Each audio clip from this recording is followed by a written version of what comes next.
बल्दियाती इंतखाबात में बाइकाट के बाद एमक्यूएम ने ज़मीनी इंतखाबात में भी जो है वो बाइकाट का ऐलान किया है, बल्कि फैसला भी कर लिया है। और इस हवाले से काफ़ी पेशरफ भी जो है वो सामने आई है। इस हवाले से हम बात करते हैं सुहेल शब्बीर से। जी सुहेल शब्बीर, ये बताया कि एमक्यूएम की सियासत पर आपकी काफ़ी गहरी नज़र है। इस वक्त एमक्यूएम क्या करने जा रही है इंतखाबात में बाइकाट के अलावा, और एमक्यूएम की क्या हिकमत अमली होगी? देखिए, मैं आपको बताऊं कि पहले तो बल्दियाती इंतखाबात का सबको ही पता है कि क्या हुआ, कैसे हुआ, कहाँ कहाँ से यकीन दहानियां कराई गई थी, लेकिन उसके बावजूद भी इलेक्शन हो गए और उसमें एमक्यूएम के साथ एक तरह से समझ लें कि हाथ हो गया। लेकिन ज़मीनी इंतखाबात थे, कराची की 9 हल्के थे और कराची के हर हल्के से एमक्यूएम ने तकरीबन 10-10, 8-8, 7-7 उम्मीदवार जो है वो फॉर्म जमा कराए थे। और बहुत एमक्यूएम जो है वो इस बार होपफुल थी कि वो ये सीटें 9 की 9 नहीं तो तकरीबन 7 सीटें तो कम से कम वो जीत जाएगी। उसकी वजह यह है कि वो तमाम वो सीटें हैं जो माजी में कहा जाता है कि पीटीआई को जो है वो गिफ्ट की सूरत में दी गई थी, जिसमें फेडरल बीडिया की सीट थी, नॉर्थ नाज़िमाबाद की सीट थी, कोरंगी की सीट थी, डिस्ट्रिक्ट साउथ की सीट थी, डिस्ट्रिक्ट 2 वेस्ट की सीटें थी, औरंगी टाउन की थी।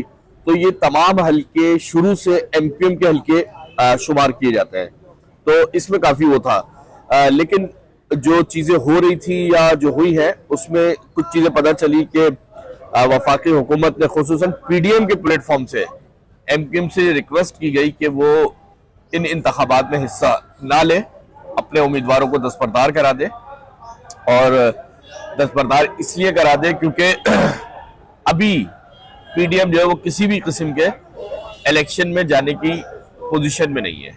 अच्छा, ये तो एक सरकारी टाइप का बयान है, लेकिन इसके अंदर की कुछ चीजें हैं। अच्छा, इसमें मैं आपकी बातों काटते हुए कहा जा रहा है कि खुद वजीर आजम शहबाज शरीफ ने खुद रब्ता किया था यहाँ पर कराची में, तो उसमें क्या क्या वजह बताई गई थी? एमक्यूएम को किस तरह कायल किया गया था?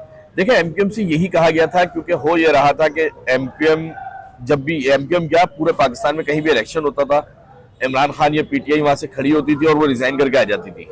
तो उससे 2 नुकसान हो रहे थे। एक तो कौम का वक्त जाया हो रहा था और खुसूसन इस नाजुक सूरत हाल में मैशियत के ऊपर बहुत बड़ा फर्क पड़ रहा था कि इलेक्शन में एक भरपूर पैसा खर्च होता है, सब कुछ होता है, और पीटीआई वाले जाके रिजाइन दे देते हैं या फिर सीटों को ज्वाइन नहीं करते, तो उससे बड़ा एक मायूसी भी फैल रही थी और मैशियत के ऊपर बड़ी तबाही आ रही थी। लेकिन अब जो माहौल बन रहा है उससे लग ऐसा रहा है कि अब पाकिस्तान में फिलहाल कोई ज़िमनी इलेक्शन नहीं होगा, कोई बल्दियाती इलेक्शन नहीं होगा। अगर हुआ तो बराह रास्त डायरेक्ट आम इंतखाबात होंगे। जो हालात और जो माहौल लग रहा है तो उसमें एमक्यूएम को भी जो है वो लूप में लिया गया। उनसे भी रिक्वेस्ट की गई, पीपल्स पार्टी ने भी अपने उम्मीदवार दस्तबरदार कराए सारे। और आपको पता होगा एक हाईकोर्ट का फैसला आया है कि पीटीआई के जितने भी 70 के 70 उम्मीदवार वो थे उनको सबको जो है वो वापस असेंबलियों में भेज दिया गया है। तो लग ऐसा रहा कि कुछ अंडरस्टैंडिंग हुई है, किसी जगह पर किसी मकाम पर अंडरस्टैंडिंग हुई है कि पीटीआई वाले वापस असेंबलियों में आए, अपना अपोजिशन लीडर बनाए, चेयरमैन नैब और केयर टेकर गवर्नमेंट के ऊपर मामला में बातचीत करें, बैठे उसके ऊपर। तो लग ऐसा रहा कि ये उस तरफ मामला जा रहा है। अच्छा सुहेल, ये बताइएगा कि एमक्यूएम पर पहले तो काफी तनकीद की जा रही थी, और इस मर्जर के बाद भी जब एमक्यूएम दोबारा इलेक्शन की तरफ इनके सदर चली जाती है, तो आप क्या जानते हैं कि एमक्यूएम पहले की तरह अपनी वो जो एमक्यूएम की पोजीशन थी वो बहाल हो पाएगी? कुछ ऐसी सूरत आप देख रहे हैं? देखिए, ओवरऑल मैं आपको बताऊं तो तकरीबन इस टाइम पूरी पीडीएम से रिलेटेड जितनी जमातें हैं वो तमाम की तमाम इस टाइम जो है वो बहुत ज्यादा मायूसी का शिकार है। बहुत ज्यादा उनका वोटर भी मायूस है, उनका सपोर्टर भी मायूस है। उसकी वजह है महंगाई। एमक्यूएम हो, पीपल्स पार्टी हो, नून हो या XYZ कोई भी हो, इस टाइम जब तक मौजूदा गवर्नमेंट परफॉर्मेंस महंगाई को कम करने की सूरत में नहीं देगी तो उनको कोई पजीराई नहीं मिलने वाली। हाँ, जो हार्डकोर किस्म का वर्कर होता है या सपोर्टर होता है वो तो हर हाल में खड़ा होता है साथ।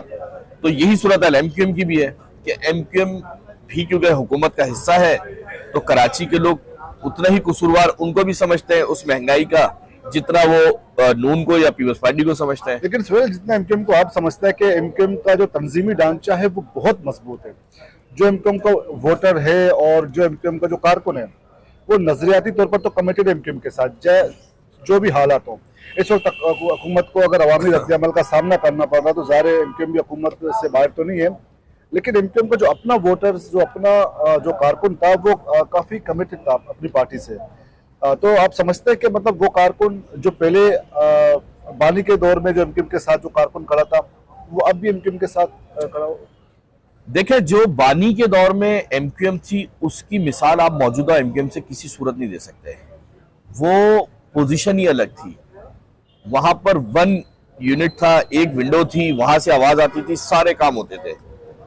अब थोड़ा सा फर्क ये आया है कि जब से ये मर्जर हुआ है पीएसपी फारूक सत्तार और एमक्यूएम बादराबाद का, तो थोड़ी सी मैं बोलता हूं, इसमें पूरी नहीं कि 10% के करीब जान दोबारा से पड़ी है एमक्यूएम के अंदर, एमक्यूएम पाकिस्तान के अंदर। और फिर मैं वही बोलूंगा कि बानी एमक्यूएम वाली पोजीशन अभी भी नहीं है। अच्छा, दूसरी बात ये मैं आपको बताऊं कि जो गुज़िश्ता 3, 4, 5 महीनों पहले तक की एमक्यूएम पाकिस्तान थी, वो इंतहाई इंतशार का शिकार थी, मायूसी का शिकार थी। वहां कोई तंजीमी सेटअप बैठा हुआ जरूर था मगर एक्टिव नहीं था।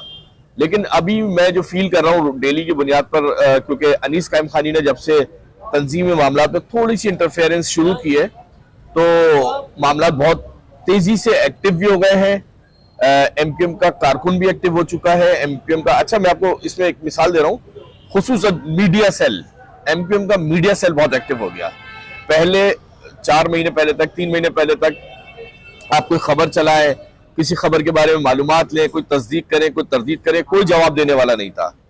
अब आप एक फोन करें तो आपको 10 मिनट बाद, 5 मिनट बाद उसका रिस्पॉन्स आ जाता है। ऐसे ही कारकुनों के साथ हो रहा था। कारकुन बीमार है, उसकी परेशानियां है, मुश्किलात है, कोई शादी है, कोई तकरीब है, कोई उसको नहीं पूछता था। बराए नाम कोई चला गया तो चला गया, किसी ने राब्ता कर लिया तो कर लिया।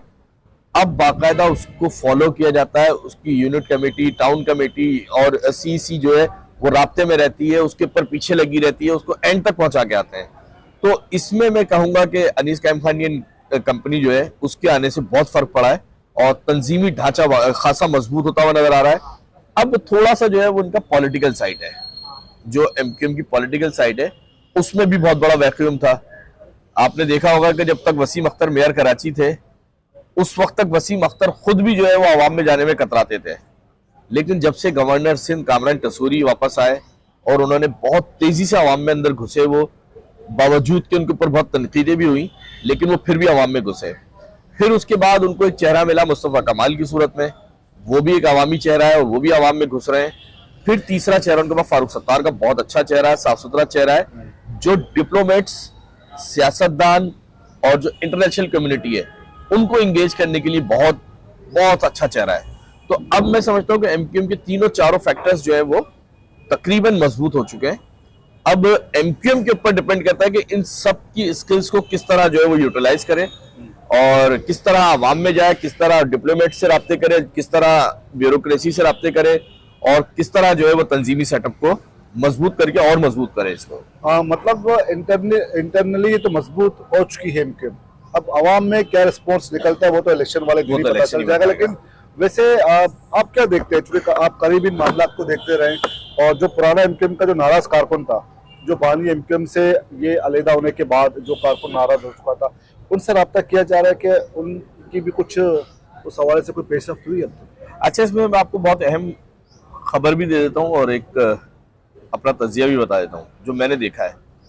एमक्यूएम का फिलहाल पुराने कारकुनान से राब्ता करने का प्लान है, राब्ते कर रहे हैं, जो लोग जुड़े हुए हैं उनके साथ भी राब्तों में है, लेकिन अब ज्यादा फोकस उन पुराने कारकुनान पर नहीं है।